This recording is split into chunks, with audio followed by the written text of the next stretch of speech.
नमस्कार दोस्तों। तो पावर फैक्टर है उसको हमने परिभाषित कर लिया था एसी फंडामेंटल में।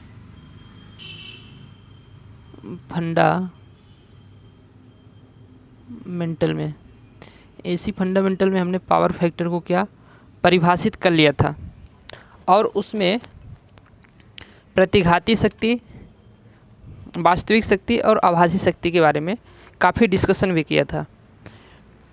तो उसके बाद जो हम देखते हैं अब, तो हमको जो आभासी शक्ति से सूत्र निकल के आया था, आभासी ऑपरेंड पावर से जो हमको फार्मूले निकल के आए थे, वो फार्मूला था कर्ण था KVA, कर्ण का स्क्वायर बराबर आधार में था उसके KW का स्क्वायर और KVAR था। पावर फैक्टर हमने पूरा पढ़ा था। उसके आगे जो हम देखें तो आभासी शक्ति सबसे लास्ट में बताया था, अपरेंट पावर सबसे लास्ट में बताया था। तो उसमें जो हमको फार्मूले निकल के आए थे KVA का स्क्वायर, उसमें KVA क्या था, कर्ण था, कुछ इस प्रकार से। यहाँ पास W थी, यहाँ पास उसको दूसरी तरह से बनाए थे, आप मिस्टेक ना हो जाए, उसको थोड़ा उसका एंगल जो है तो दूसरे तरीके से मैं बनाया था। उस टाइम पे ये आधार था और एक क्या था, लंब था और एक कर्ण था। KVA वाला आधार था, कर्ण था ये वाला, और KVAR ये लंब था और KW ये आधार था। तो इस वाले फार्मूला से पाइथागोरस प्रमेय लगाकर हमने जो आभासी शक्ति है, ऑपरेंट पावर है, तो उसका मान हमने लास्ट में इतना निकाला था। यदि आप नहीं देखे हैं तो उसको, इससे पहले वाली क्लास को आप ज़रूर अटेंड करें। तो हमने इतना निकाला था। अब इसमें हमको जो पावर फैक्टर है उसको हम इस फार्मूले से परिभाषित करते हैं। और किस तरीके से हम इसको पावर फैक्टर को परिभाषित करेंगे, किस तरीके से हम पावर फैक्टर को और परिभाषित कर सकते हैं। एक तो मैंने आभासी शक्ति की निकाल दिया था और एक हम वोल्टेज ट्रायंगल को निकाला था। किसको, वोल्टेज ट्रायंगल को। तो वोल्टेज ट्रायंगल में क्या था, उसमें वोल्टेज था और वोल्टेज के दो मान थे, दो घटक थे। तो हमने वोल्टेज ट्रायंगल निकाला था। तो वोल्टेज ट्रायंगल में क्या था, हमारी ये लंब थी, आधार था और यहाँ पास 90 डिग्री का कोण बन रहा था। कुछ इस प्रकार से बाहर साइड मैंने बनाया था,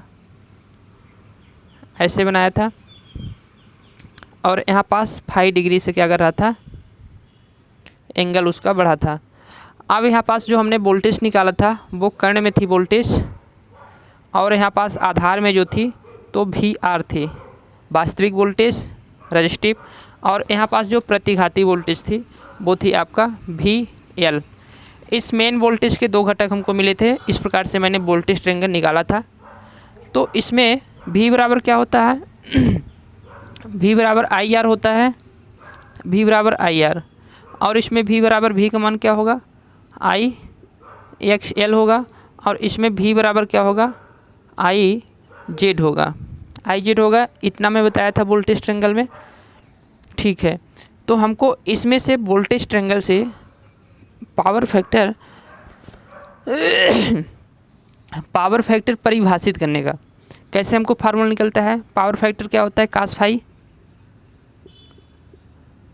फाई बराबर होता है, cos बराबर क्या होता है, तो cos बराबर होता है आपका आधार बटे कर्ण होता है। तो आधार में क्या है हमारा, VR है वास्तविक वोल्टेज, कर्ण में क्या है हमारा, V है। तो ये हमारा निकल के आ गया पावर फैक्टर। यदि वोल्टेज के केस में हम पावर फैक्टर को परिभाषित करना चाहें तो ये फार्मूला होगा। यदि हम इसी में क्या करते हैं, हम I का भाग दे देते हैं, करंट का हम भाग दे देते हैं, तो हमको फिर क्या मिलता है, करंट का भाग देंगे तो यह कट जाएगा। तो इसको हम हटा सकते हैं, इरेज कर सकते हैं। ठीक इसी प्रकार से हम इसमें भी आई का भाग दिए तो यह आई कट गया, इसमें भी हम आई का भाग दिए तो यह आई कट गया। तो हमारा V बराबर Z इम्पीडेंस और VR बराबर R और VL बराबर XL। तो हमारा इस प्रकार से अब देखें तो जो इम्पीडेंस ट्रेंगल मिलता है हमको, क्या इम्पीडेंस ट्रेंगल, अब जो हमको निकल के आता है तो इम्पीडेंस ट्रेंगल निकल के आता है कब, जब इसमें हमने आई का भाग दे दिया। तो आई का भाग दे देने पर हमको कुछ इस प्रकार से निकल के आता है। V बराबर हो जाता है हमारा Z, VL बराबर हो जाता है XL और VR बराबर हो जाता है R। तो यहाँ पास हमने एक ऐसे निकाला जब आई का हमने भाग दे दिया तो हमारा इम्पीडेंस ट्रेंगल ये निकल के आ गया। अब इम्पीडेंस ट्रेंगल की फार्मूले से हम परिभाषित करना चाहें पावर फैक्टर को तो कैसे करेंगे, तो कास पावर फैक्टर क्या होता है, कास फाई होता है। कास फाई बराबर क्या होता है, आधार बटे कर्ण होता है। तो इसमें आधार है R और इसमें कर्ण है Z, तो R बटे Z। तो पावर फैक्टर को हम ऐसे भी परिभाषित कर सकते हैं कि R बटे जो Z होता है वो क्या होता है, पावर फैक्टर होता है। मेन डिफिनीशन तो पहली क्लास में मैंने बताया था, जब पावर फैक्टर अभी कल ही पढ़ा रहा था तो उसमें बताया था वोल्टेज और करंट के, एक क्या होगी वोल्टेज हो गई और एक करंट हो गई, इस प्रकार से बताया था। वोल्टेज ये रेफरेंस वोल्टेज हो गई और करंट हो गई, इसके बीच की जो कोज्या वैल्यू होती है, कोज्या वैल्यू कहें तो कोसाइन वैल्यू, तो वही होती है क्या, पावर फैक्टर। ओके, तो पावर फैक्टर को इस तरह से मैंने डिफाइन किया था, परिभाषित किया था। तो इस फार्मूले से हम पावर फैक्टर की डेफिनेशन को परिभाषित कर सकते हैं। तो बहुत सारे इसके फार्मूले होते हैं पावर फैक्टर को परिभाषित करने के, लेकिन पावर फैक्टर एक ही चीज़ होता है, लेकिन परिभाषित करने के फार्मूले जो होते हैं तो कई फार्मूले होते हैं। इतना आप नोट कर लीजिए, फिर आगे हम समझते हैं।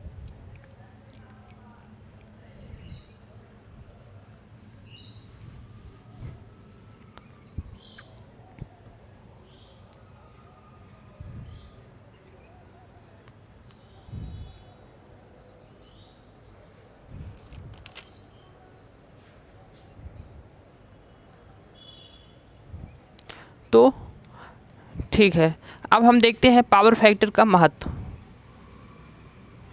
पावर फैक्टर का महत्व देखेंगे।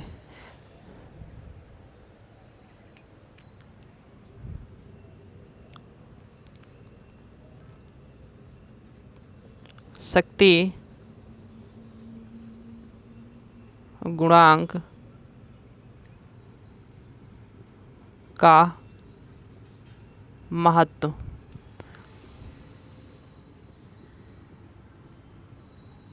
सिग्निफिकेंट ऑफ पावर फैक्टर, शक्ति गुणांक पावर फैक्टर का महत्व, सिग्निफिकेंट ऑफ पावर फैक्टर। अब हम समझते हैं कि पावर फैक्टर का महत्व क्या होता है, ये हमें इसकी ज़रूरत क्यों है। यदि यह इसका मान कम और ज़्यादा रखें तो क्या होगा, हमको क्या प्रभाव डालेगा, क्या फ़ायदा करेगा, क्या घाटा करेगा। तो पावर फैक्टर का जो VR मान होता है हमेशा कम होना चाहिए, ये तो आपको ध्यान ही रखना है। क्योंकि पावर फैक्टर जितना यूनिटी के करीब रहे, जितना यूनिटी के 1 के करीब रहे उतना ही सही होता है, उतना हमारा बेटर होता है पावर फैक्टर। तो पावर फैक्टर जो होता है ये हमारी वास्तविक होती है और ये हमारा होता है लैगिंग करती है, इसी कारण पावर फैक्टर एंगल बढ़ा। तो पावर फैक्टर हमारा क्या हुआ, कम हुआ। पावर फैक्टर कम हुआ तो बहुत सारे हमारे हानि होते हैं, अभी उसी को हम देखने वाले हैं। तो जो हमारी ये VR होती है, VAR होती है, साइन वैल्यू जो होती है लंब वाली, ये कम से कम होना चाहिए। पावर फैक्टर ज़्यादा है, इतना ज़्यादा है तो इसकी एंगल क्या होगी, बड़ी होगी, तो पावर फैक्टर हमारा फिर क्या होगा, लॉस होगा। इतना है, कम है तो और ठीक है, इससे भी कम है, इसके करीब में है, जितने करीब में है इस वास्तविक शक्ति उतने बेटर हमारा पावर फैक्टर होता है। तो इसी को हम समझते हैं। तो पावर फैक्टर का जो महत्व है तो इसको हम जो फार्मूला हमारा निकल के आया है उससे हम देखते हैं। तो पावर फैक्टर क्या होता है, VI cos phi. Power factor ही होता है, वी आई कास फाई होता है। इसको आई के टर्म में लिखें, हम करंट के टर्म में लिखें तो कुछ इस प्रकार से लिखेंगे, पी बटे भी कास फाई, इस प्रकार से लिखेंगे। अब इसमें यदि क्या हम चेंज करें तो हमारे पावर फैक्टर में परिवर्तन होगा। यदि हम पावर फैक्टर क्या है मेरा, कास फाई है। कास फाई को यदि हम इसका मान यदि हम 1 मान ले तो हमारी करंट में क्या होगी, कोई परिवर्तन नहीं होगा, करंट में कोई परिवर्तन नहीं होगा। ठीक है, यदि हम पावर फैक्टर को क्या कर दें, आधा कर दें, तो फिर हमारी करंट क्या होगी, गुणा हो जाएगा, दोगुना हो जाएगी या फिर ऊपर चली जाएगी। तो पावर फैक्टर दोगुना, इसको ऊपर ले जा सकते हैं, फिर करंट को गुणा कर सकते हैं, बात वही होगी। तो पावर फैक्टर यदि हम आधा कर दें तो करंट क्या होगी, दोगुनी हो जाएगी। अब करंट दोगुनी हो जाएगी तो हमको क्या होगा, बहुत सारे इससे लॉसेस हो गए। यदि करंट दोगुनी हो गई तो हमारा जो कंडक्टर है इतना मोटा है, इससे हम 1000 एम्पियर मान लीजिए, 1000 एम्पियर हम धारा ले जा रहे थे। अब जब करंट ज़्यादा हो गई, दोगुनी हो गई, तो क्या इतने ही कंडक्टर में ले जाएंगे, नहीं ले जाएंगे। इसका हमको साइज बढ़ाना पड़ेगा। इतनी धारा ले जाने के लिए हमको 1000 एम्पियर धारा ले जाने के लिए हम इतना ले जाते थे। अब करंट को जब दोगुना कर देंगे तो इसका आयतन जो है तो दोगुना करना पड़ेगा, तब जाके दोगुनी धारा ले जा पाएगी ना। दोगुना हो जाएगा मतलब 2000 एम्पियर हो जाएगा। तो फिर क्या हमारी 2000 इसी कंडक्टर से जाएगी, नहीं जाएगी, ख़राब हो जाएगा, लॉस हो जाएगा, I²R होगा, हानि होगी, दक्षता घट जाएगी। तो सीधी सी बात है कि यदि करंट दोगुनी हो जाएगी तो कंडक्टर का हमको साइज भी, आयतन भी, वॉल्यूम भी क्या करना पड़ेगा, दोगुना लगाना पड़ेगा। इससे हमारी ट्रांसमिशन लाइन है जो, तो उसमें क्या होगा, कॉस्टली हो जाएगा, महंगा हो जाएगा, तार महंगे हो जाएंगे, एल्युमिनियम दोगुना लगेगा तो उसका कॉस्टली हो जाएगा, महंगा हो जाएगा। तो ये हमारी यदि पावर फैक्टर आधा हो जाता है तो ये त्रुटि आती है, ये लॉसेस आते हैं। यदि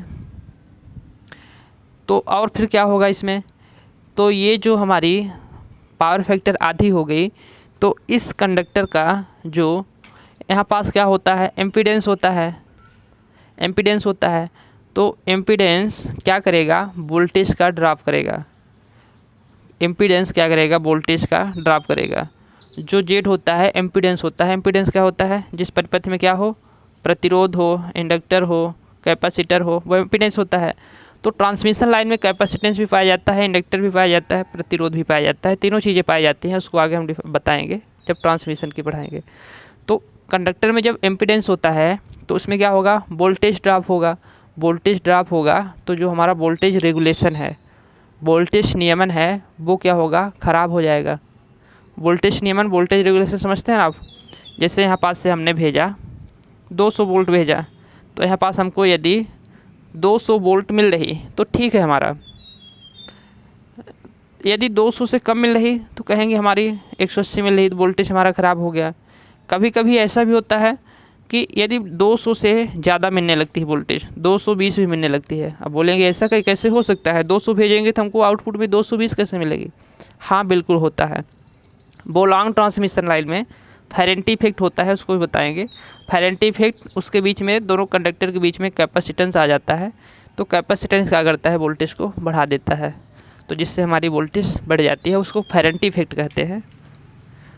तो बात ये है यहाँ पास कि यदि हम, तो उसमें एम्पीडेंस होगा, पावर फैक्टर उसमें एम्पीडेंस होगा।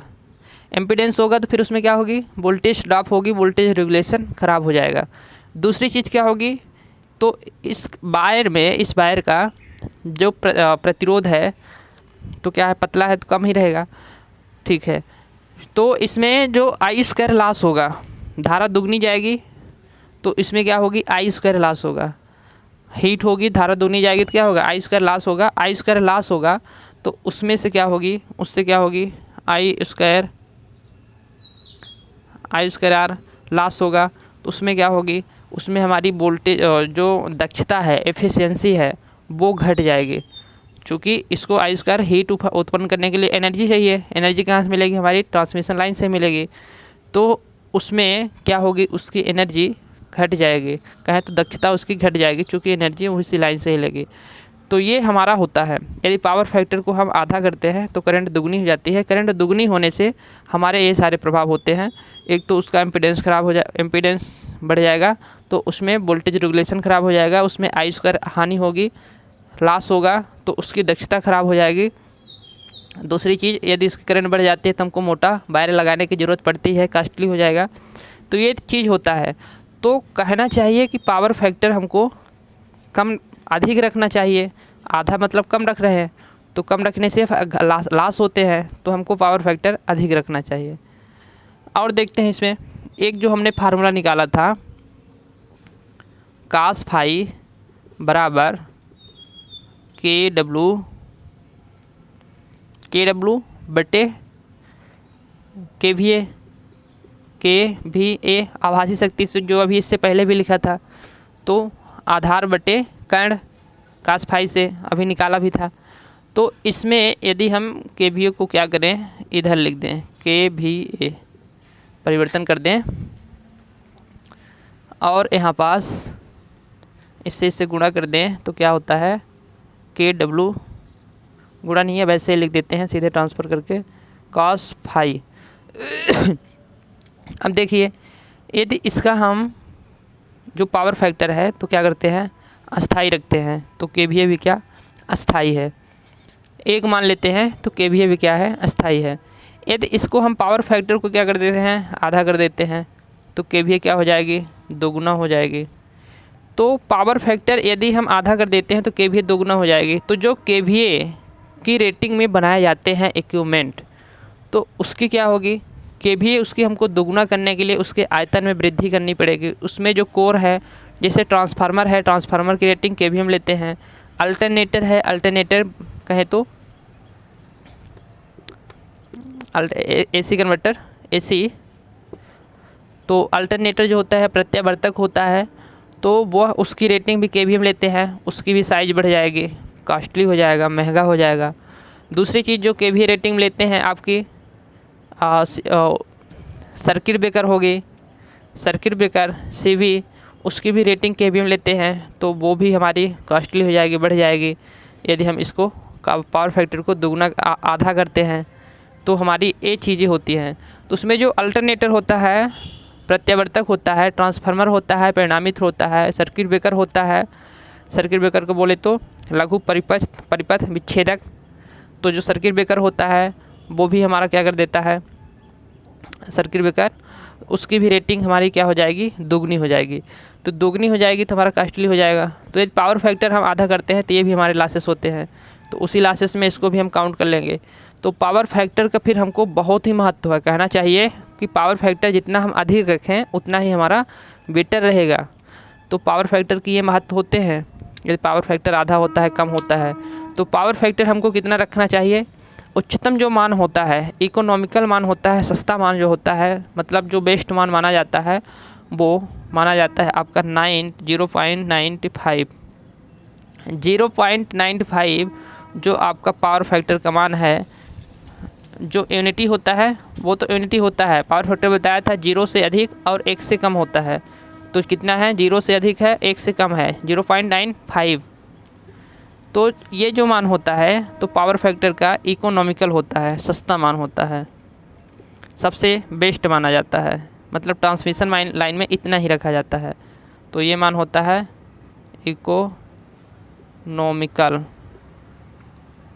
इकोनॉमिकल मान होता है, जो ट्रांसमिशन लाइन में रखा जाता है, तो 0.95 रखा जाता है। तो ये पावर फैक्टर यदि घटता है तो हमारी इतनी सारी लॉसेस होती हैं। तो हमको फिर क्या करना पड़ेगा, पावर फैक्टर को सुधारना पड़ेगा, ताकि हमारी ये लॉसेस ना हो। ये महंगे इक्विपमेंट इतने दोगुने ज़्यादा रेटिंग के ना लगें, कंडक्टर वगैरह ना लगें, तो हमको पावर फैक्टर सुधारना पड़ेगा। सुधारने से पहले हमको क्या करना पड़ेगा, यह जानना ज़रूरी होगा कि पावर फैक्टर घटता किन किन कारणों से है, ये जानना अधिक ज़रूरी होगा।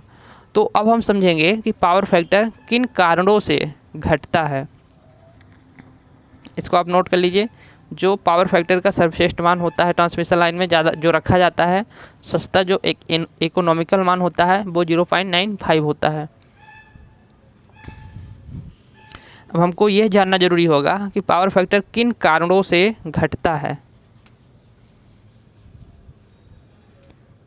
पावर फैक्टर घटने के कारण, पावर फैक्टर घटने के कारण क्या कारण होते हैं? तो पावर फैक्टर वहाँ घटेगा जहाँ हमारी करंट क्या होगी, लैगिंग करेगी, पश्चगामी करेगी। तो हमारी करंट पश्चगामी कहाँ करती है? जहाँ इंडक्टिव परिपथ में हमारी जो करंट होती है वो पश्चगामी करती है। इंडक्टिव करंट में ये जो करंट है हमारी तो पश्चगामी करती है वोल्टेज से। तो यही तो पावर फैक्टर होता है, पावर फैक्टर एंगल मिल गया तो पावर फैक्टर यही तो होता है। तो इसको हमको क्या करना पड़ेगा, ये बढ़ रहा है, इसी के कारण हमारी पावर फैक्टर बढ़ेगा, पावर फैक्टर एंगल बढ़ेगी, पावर फैक्टर एंगल बढ़ेगी तो पावर फैक्टर क्या होगा, घटेगा। पावर फैक्टर घटता है तो उसकी इक्विपमेंट रेटिंग वगैरह ये सब देख ही लिए क्या क्या लॉसेस होते हैं। तो पावर फैक्टर को हमको बढ़ा के रखना है, इतनी दूर है ना तो इसको इतनी दूर नहीं, कम से कम पास में रखना है, इतनी दूर रखना है, इससे भी कम रखना है, इतनी दूर रखना है, तो पास में रखना है। तो पावर फैक्टर को हमको घटने के जो कारण होते हैं, जो इंडक्टिव परिपथ में जो भी चीज़ें इक्विपमेंट लगाई जाती हैं, जैसे क्या क्या लगाई जाती हैं, हमारी जो 3 फेज इंडक्शन मोटर होती है तो उसमें भी कॉइल लगे होते हैं। कॉइल है तो उसमें क्या होगी, लैगिंग होगी, पश्चगामी होगी। तो जो 3 फेज इंडक्शन मोटर हैं, 3 फेज इंडक्शन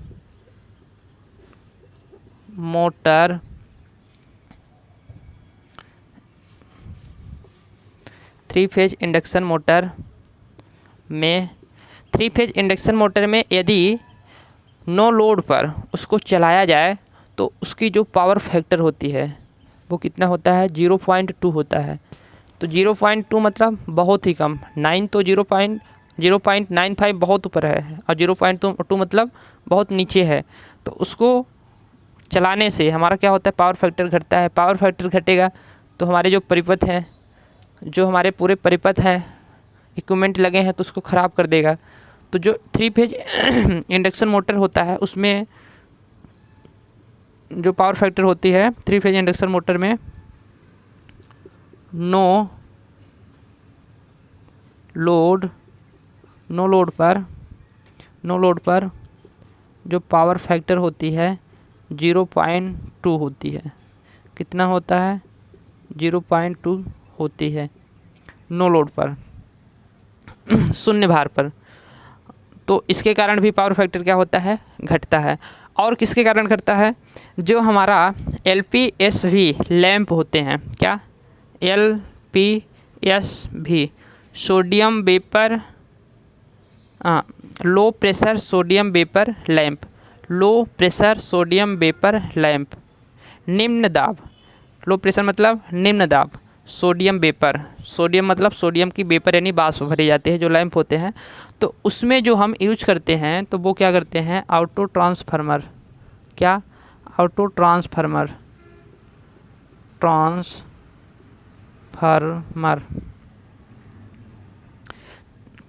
को बोले तो परिणामित्र ऑटो ट्रांसफार्मर। तो ऑटो ट्रांसफार्मर में भी क्या होता है, कॉइल होता है। तो उस कॉइल के कारण भी पावर फैक्टर क्या होता है, घटता है। LPSV ऑटो ट्रांसफार्मर में भी क्या होता है, कॉइल होता है। कॉइल के कारण और क्या चीज़ हो सकते हैं पावर फैक्टर घटने के, जो हमारे ट्यूबलाइट में चोक लगे होते हैं। अब तो प्रेजेंट में इलेक्ट्रॉनिक चोक आने लगे हैं। जो ट्यूबलाइट में चोक लगे होते हैं उसमें भी चोक है, कुंडली है, तो वह भी पावर फैक्टर घटाने का कार्य करती है। तो लिखेंगे ट्यूबलाइट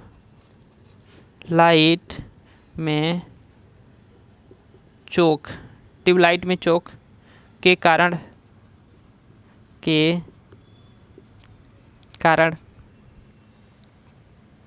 और क्या है, और जो हमारी फर्नेस भट्ठी होती है, फर्नेस भट्ठी होती है, वो फर्नेस भट्ठी इंडक्शन के भी सिद्धांत पर कार्य करती है, ऐसी बनाई जाती है। तो उसमें भी कॉइल ही होंगे, इंडक्शन है तो कॉइल ही होंगे, तो उसके कारण भी फर्नेस यानी भट्ठी होता है, तो उसको इंडक्शन बोलेंगे, induction furnace, induction furnace, induction furnace के कारण। तो इसके कारण भी क्या होते हैं, पावर फैक्टर घटते हैं।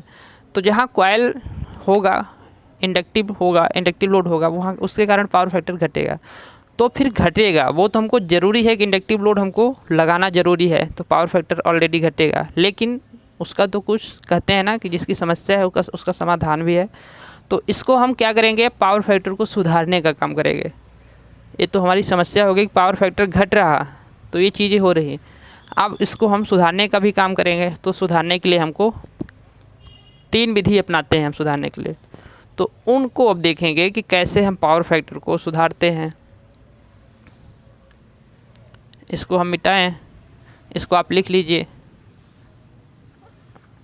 अब देखेंगे पावर फैक्टर सुधारने की विधि।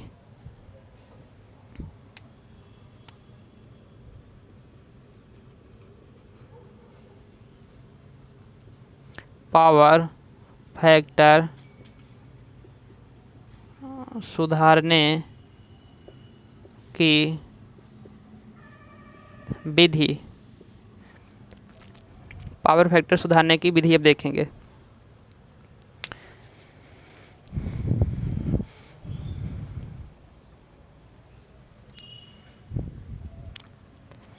इसको मिटाएं,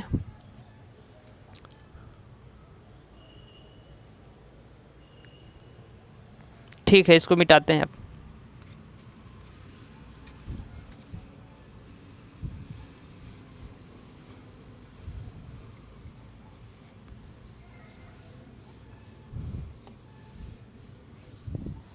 तो पावर फैक्टर जो सुधारने की विधि होती है, तो जो हम पहली विधि अपनाते हैं वो होती है हमारा स्थिर कैपेसिटर, स्टैटिक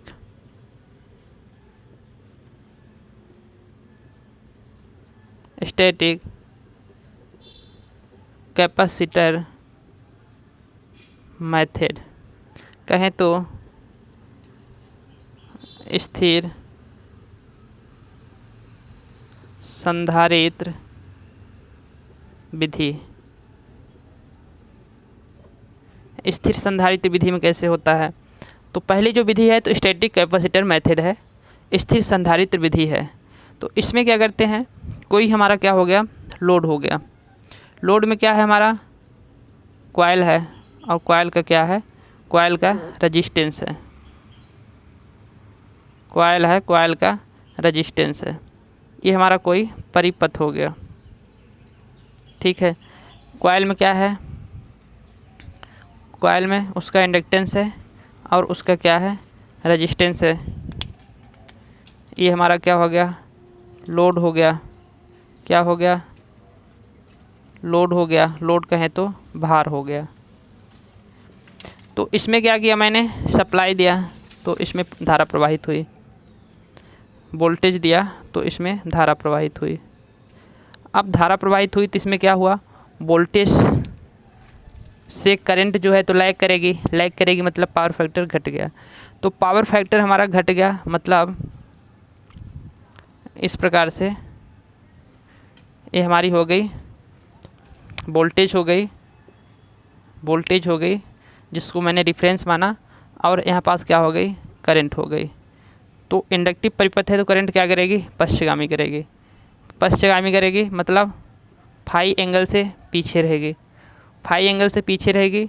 तो इसको हम लंब डाल के देखेंगे तो ये हमको दिखेगा जो, तो 90 डिग्री क्या है, पश्चगामी है।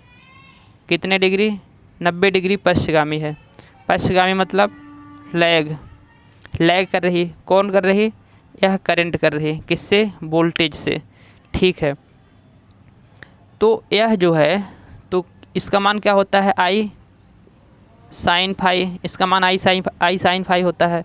इसका मान क्या होता है, आई cos फाई बता चुका हूँ, I cos फाई होता है। तो I sin का मान हमको क्या करना पड़ेगा, जब पावर फैक्टर सुधारना है मतलब I sin की जो मान है इस मान को हमको घटाना पड़ेगा, I sin का मान घटाना पड़ेगा, I sin का मान घटाना पड़ेगा, तब तो हम कहेंगे कि पावर फैक्टर हम सुधार रहे हैं।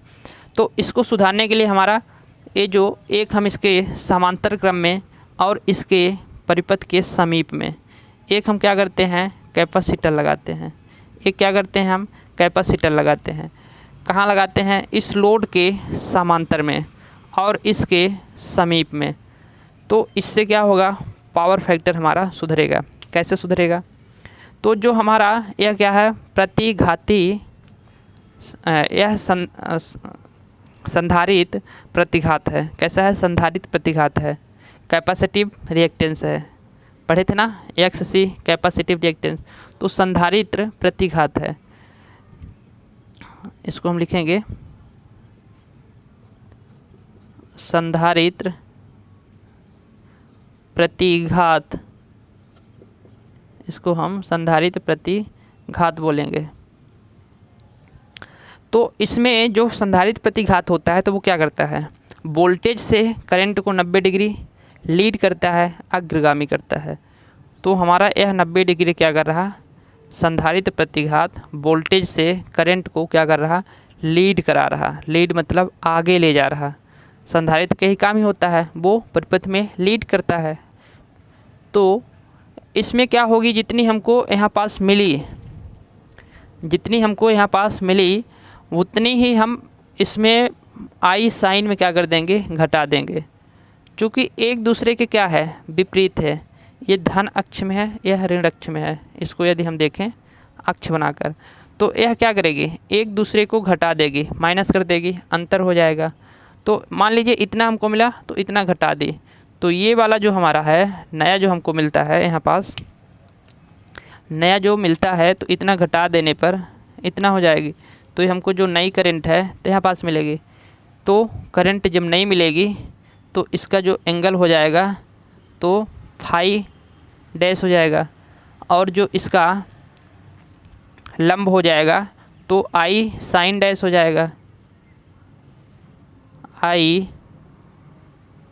साइन फाई डैश हो जाएगा। और जो करंट है वो क्या हो जाएगी, I डैश हो जाएगी। तो ये हमको नया मिला, तो इसका पावर फैक्टर क्या हुआ, कम हो गया, पावर फैक्टर एंगल कम हो गया। तो इससे क्या हुआ, पावर फैक्टर हमारा सुधर गया। पावर फैक्टर क्या हुआ, कुछ कम हो गया, मतलब सुधर गया। पूरा तो यूनिटी तो हो नहीं सकता, इसके कुछ आसपास ही रहेगा, क्योंकि जो मैक्सिमम पावर फैक्टर हम सुधारते हैं वो मैक्सिमम कितना होता है हमारा, जो इकोनॉमिकल होता है 0.95 होता है। तो उसके कुछ ना कुछ तो करीब पहुंच गया, मतलब पावर फैक्टर या सुधर गया। तो इस प्रकार से हम पावर फैक्टर को क्या करते हैं, सुधारते हैं। अब जो यहाँ पास कैपेसिटर हमने लगाया है तो इसकी जो रेटिंग होगी वो कैपेसिटर हमने कहाँ लगाया है, I साइन में लगाया है। I साइन मतलब रिएक्टिव शक्ति, रिएक्टिव शक्ति मतलब प्रतिघाती शक्ति। प्रतिघाती शक्ति को हमने kVAR से डिनोट किया था, kVAR से। तो इस कैपेसिटर को भी यहाँ पास हम kVAR से ही हम क्या करेंगे, इसको दर्शाएंगे, kVAR से ही इसको हम दर्शाएंगे। कहें तो इसकी इतना हम kVAR से दर्शा देंगे। ओके, तो इस प्रकार से हमारा कैपेसिटर लगा के पावर फैक्टर सुधारा जा सकता है। यह जो होता है तो हम घरों में या तो फिर उपकेंद्र कहें तो सब स्टेशनों में इसको हम करते हैं। ज़्यादा हाई वोल्टेज के लिए नहीं करेंगे, 400 हो गया आपका, 765 हो गया, उसके लिए नहीं करेंगे। ये विधि उसके लिए अप्लाई नहीं होगी। मतलब जहाँ लोवेस्ट वोल्टेज हो, उपकेंद्र हो गया, सब स्टेशन वगैरह छोटे मोटे लाइन के, और घरों में इसको हम यूज़ कर सकते हैं। तो इसको हम सब स्टेशन वगैरह में यूज़ करते हैं इस विधि का। अब जो देखेंगे हम दूसरा देखेंगे, इसमें एक ऐसा है स्थिर संधारित्र है। अब हम देखेंगे स्थिर नहीं, अब घूमता हुआ संधारित्र हम इसमें देखेंगे। तो घूमता हुआ संधारित्र क्या है, तो मैं पहली बार सुन रहा था, इधर देखिए। घूमता हुआ संधारित्र जो होता है तो आपका होता है सिंक्रोनस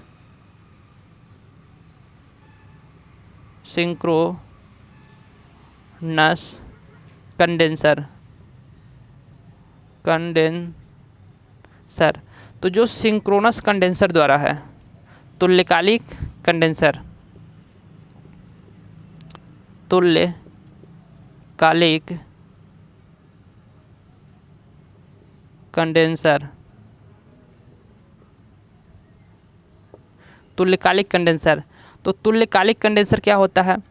तुल्यकालिक जो मोटर भी होती है उसी को हम तुल्यकालिक कंडेंसर की भांति काम कर लेते हैं।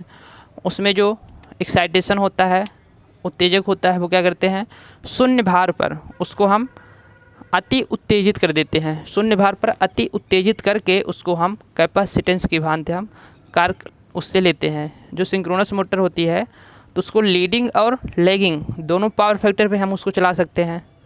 आगे पढ़ाएंगे सिंक्रोनस मोटर। तो सिंक्रोनस मोटर ऐसी मोटर है जिसको हम लीडिंग कहे तो अग्रगामी और लैगिंग कहे तो पश्चगामी, दोनों हम उसको कंडीशन में चला सकते हैं, लैगिंग और लीडिंग दोनों कंडीशन में। तो उसको हम चाहे तो कंडेंसर की भांति यूज कर सकते हैं। जब लीडिंग में चलाएंगे तो वो कंडेंसर की भांति यूज काम करेगी, तो उसको हम कंडेंसर की भांति यूज करते हैं। तो तुल्यकालिक कंडेंसर, इसको घूमता हुआ कंडेंसर भी बोल सकते हैं। मोटर है, रोटेटिंग पार्ट है, तो घूमता हुआ कंडेंसर भी बोलेंगे। तो तुल्यकालिक कंडेंसर द्वारा, ये जो तुल्यकालिक कंडेंसर द्वारा है तो ट्रांसमिशन लाइन के जो अंत में होते हैं, यहाँ से मैंने प्रारंभ किया, यहाँ पास अंत हो गई, तो ट्रांसमिशन लाइन के अंत में हम इसको लगाते हैं। तुल्यकालिक मोटर को हम कहाँ लगाते हैं? तुल्यकालिक कंडेंसर को ट्रांसमिशन लाइन के अंत में हम इसको लगाते हैं, जिससे क्या करती है, पावर फैक्टर यह सुधार देती है। तो इसको यह हमेशा पूछा जाता है कि ट्रांसमिशन तुल्यकालिक कंडेंसर मोटर को हम कहाँ लगाते हैं? तो ट्रांसमिशन लाइन के अंत में लगाते हैं पावर फैक्टर को सुधारने के लिए। ये दूसरी विधि हो गई। जो तीसरी विधि आपकी है, तो तीसरी विधि में क्या होता है, इसको हम लिख दें,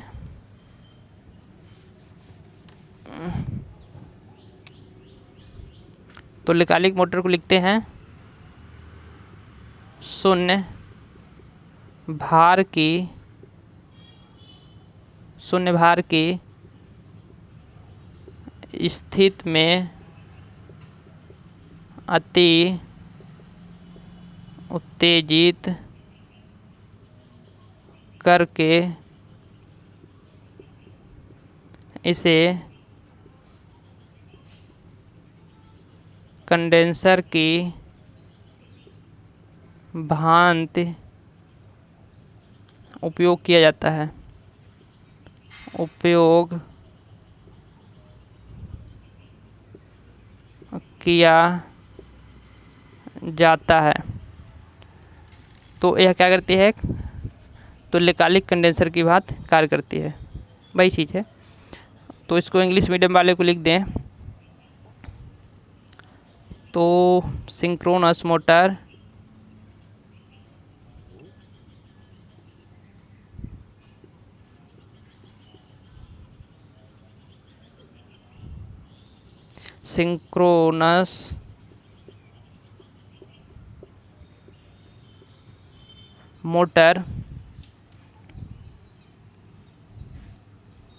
synchronous motor high excited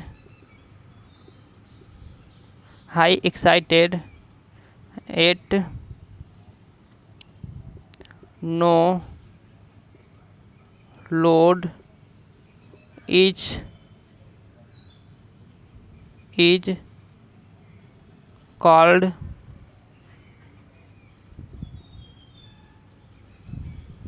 called